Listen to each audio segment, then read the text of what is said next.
ఇలాంటి గొప్ప దైవజనంతో పోరాడితే వారు దేవునితో పోరాడుతున్నారని మనం గమనించాలి. జయచరణ్ గారు, మీరు వాక్యం టెస్ట్ కాంటెస్ట్లో చదవండి. యెర్మీయా 20:11 ముందు ఏం జరిగిందో కూడా చదవండి.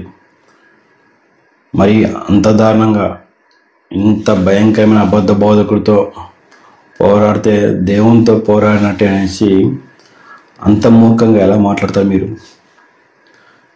యెర్మీయా 20:11 మీరు ఆ బ్యాక్గ్రౌండ్ చూసినప్పుడు అక్కడ యెర్మీయాకి సపోర్ట్గా జనాలు లేరు. యెర్మీయా దేవుడు చెప్పిన మాటలు చెప్పినందుకు అతన్ని అందరూ తిరస్కరించారు. ఇజ్రాయెల్ ప్రజలందరూ అతన్ని అక్కడ తిరస్కరించారు. యెహోవా చెప్తున్నాడు, బబులోను రాజు వచ్చి మీ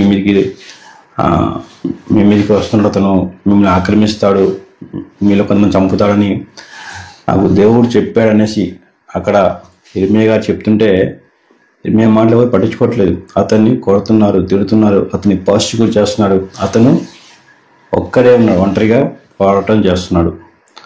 ఆ సమయంలో చెప్పండి మాట అది. అయితే వీళ్ళందరూ ఈ విధంగా ఉన్నప్పటికీ కూడా అయితే పరాక్రమం గల శూరుని వాడు యెహోవా నాకు తోడై ఉన్నాడు. నన్ను హింసించు వారు నన్ను గెలవక త్రోటిల్లుదురు. వారు యుక్తిగా జరుపుకున్నారు కనుక బహుగా సిగ్గుపడుదురు. వారెన్నడూ మరోబడిన నిత్య అవమానం పొందుదురు. నిత్య అవమానం, ఎటర్నల్గా నిత్య అవమానం అని అక్కడ యెర్మీయా మాటలు పలుకుతున్నాడు. యెహోవా చెప్పిన మాటలు చెప్పినందుకు అక్కడి ప్రజలు యెర్మీయాని రిజెక్ట్ చేశారు. ఆ సందర్భంలో చెప్తున్నాడు. కానీ ఇక్కడ చిట్టిలి సతీష్ దేవుడు చెప్పని మాటలు, నాతో దేవుడు చెప్పారంటే చెప్పిన మాటలు నమ్మి ఒక పెద్ద సమూహం ఏర్పడింది. దేవుడు నాతో మాట్లాడాడు, నీకు అతిపెద్ద సంఘం ఇస్తా అనేసి దేవుడు నాతో మాట్లాడనేసి. దేవుని దృష్టిలో చిన్న సంఘం పెద్ద సంఘం అలాంటివి ఏమి ఉండవండి. వాక్యం చదవండి. చిన్న సేవకుడు పెద్ద సేవకుడు అలాంటివి ఏమి ఉండవు. పేతురు గారు చెప్పాలంటే అతిపెద్ద సంఘము. అతను ప్రకటించిన ఒకసారి 3,000 మంది, మరొకసారి 5,000 మంది, 8,000 మందికి అతిపెద్ద సంఘం రక్షింపడ్డారు. అతిపెద్ద సంఘాన్ని అతను ఎక్కడ చెప్పుకోలేదండి. వారందరికీ అపోస్తలులందరూ కాపరు నియమించి పేతురు గారు తోటి పెద్దను, నేను కూడా ఒక పెద్దను అంటూ వాళ్ళని హెచ్చరిస్తున్నాడు. తోటి పెద్దను, నేను మీలోని పెద్దలను హెచ్చరిస్తున్నాను అంటూ కాపర్లను హెచ్చరిస్తున్నాడు. ఆయన చెప్పుకోలే ఎక్కడ అతిపెద్ద సంఘం కాపర్ నేనే అనేసి. నేను ప్రసంగించిన 3,000 మంది రక్షింపడ, తర్వాత 5,000 మంది రక్షింపడ చెప్పుకోలేదు ఆయన. ఈ చిట్టిలి సతీష్ పచ్చి మోసగాడు కాబట్టి దేవుడు నాతో మాట్లాడాడు, అతిపెద్ద సంఘం ఇస్తాను అని చెప్పాడనేసి ఒక అతిపెద్ద అబద్ధం ఆడుతూ జనాలు నమ్మి అతిపెద్ద సమూహం ఏర్పడింది.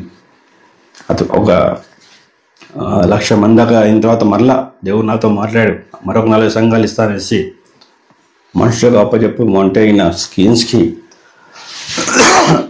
వాక్యం చెప్పడానికి అప్పచెప్తూ అన్ని చోట్ల అంతమంది సినిమా థియేటర్లు నడిపేవాళ్ళు ఇప్పుడు అదే నాలెడ్జ్ వాడుతూ అన్ని చోట్ల స్క్రీన్స్ పెట్టేసి వ్యాపారం చేస్తున్నాడు చిట్టిలి సతీష్. దేవుడి పేరిట అనేక అబద్ధాలు ఆడాడు. ఆ రోజులో యెర్మీయా దేవుడి పేరిట నిజాలు చెప్తే, దేవుడు చెప్పిన మాట చెప్తే యెర్మీయాని రిజెక్ట్ చేశారు. ఈ రోజులో జనాలు దేవుడి పేరిట అబద్ధాలు చెప్తే చిట్టిలి సతీష్ని రిసీవ్ చేసుకుంటున్నారు. భ్రష్టు పట్టిన జనం, ఇది భ్రష్టు పట్టిన జనం. దేవుడు అంటే భయం లేని జనం. ఏమంటున్నానండి, దైవికమైన వాక్యానుసార అనుభవం అంటే మీకు పర్సనల్గా మీకు ఆ దైవికం అనిపించవచ్చు, కానీ వాక్య పిల్లలు పరిశీలించినప్పుడు అది దైవికం కాదండి. మిమ్మల్ని మీరు మోసం చేసుకుంటున్నారు. జనాలు దురచలుగా కాబట్టి, మీరు సింపుల్గా కనబడతారు కాబట్టి మీరు చెప్పేంత నిజమనేసి ఆ భ్రమలోకి వాళ్ళు వెళ్తున్నారు. అది దైవికమైన అనుభవం అయితే వాక్య అనుసారంగా ఉంటుంది. ఇలాంటి అబద్ధ బోధనలు పోగొడుతుండరు. మీరు హెడ్ కవరింగ్ చేసుకోలేదు. అది బైబిల్ మొత్తం ఒక చాప్టర్ ఎక్స్ప్లెయిన్ చేసినప్పుడు హెడ్ కవరింగ్ ఎందుకని మీరు అసలు దేవుని ఆజ్ఞ పట్టించుకోవట్లేదు. ఉమెన్ పాస్టింగ్ అనేది వాక్య విరుద్ధం. మీరు సంఘాన్ని లీడ్ చేస్తున్నారు. మీరు ఎక్కడ దేవుని వాక్యానికి విధేయత చూపుతున్నారు? You are rebelling against the word of God. You are truly rebelling against the word of God. Just because many people support you does not mean that what you are doing is correct. Please read the scriptures. your husband might think that he is humbling himself by allowing you to preach the word. No, he is failing the duty given by the Lord to him. అతను దేవుడు పెట్టిన నియమాన్ని అతను fulfil చేయట్లేదు. He is going against the word of God. He is going against the word of God by letting you preach the word. He must be the pastor. Women fasting అనేది unbiblical. కానీ మీరు మీ సొంత నాలెడ్జ్తో నాకు దేవుడు మాట్లాడారు, దేవుడు నాకు చెప్పానంటూ ఈ విధంగా చిట్టిల్ సతీష్ ఏ విధంగా జనాలు మోసం చేస్తున్నారు, మీరు ఆ విధంగా మోసం చేస్తున్నారు.